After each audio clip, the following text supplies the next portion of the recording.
under Bangladeshi law, acts of violence. এবার শেখ হাসিনার visa বাতিল করেছে খোদ যুক্তরাষ্ট্র।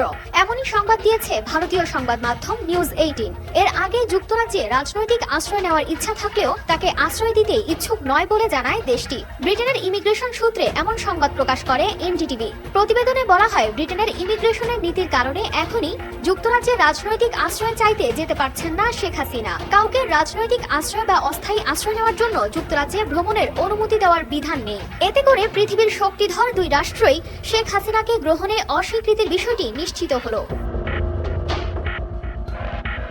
এমন পরিস্থিতিতে প্রশ্ন উঠছে, তবে কোথায় আছেন সাবেক এই প্রধানমন্ত্রী?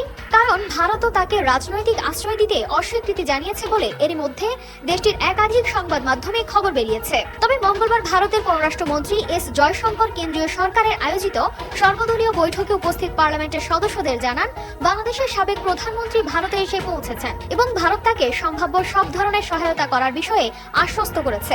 বাংলাদেশের প্রধানমন্ত্রীর পদ ছেড়ে আসা হাসিনাকে ভারত সরকার সময় দেবে, যাতে তিনি ভেবেচিন্তে সরকারকে তার ভবিষ্যৎ পরিকল্পনা সম্পর্কে জানাতে পারেন।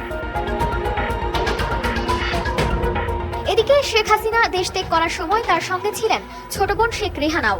সূত্রে জানা যায়, রেহানার যেহেতু যুক্তরাজ্যের নাগরিকত্ব আছে, তাই তিনি সেখানে যেতে পারছেন।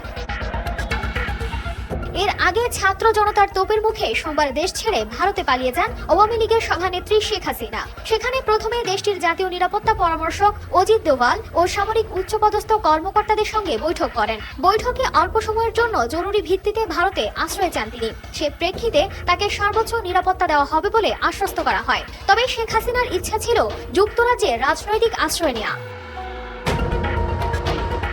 কানিস ফাতেমা শিমু, RTV।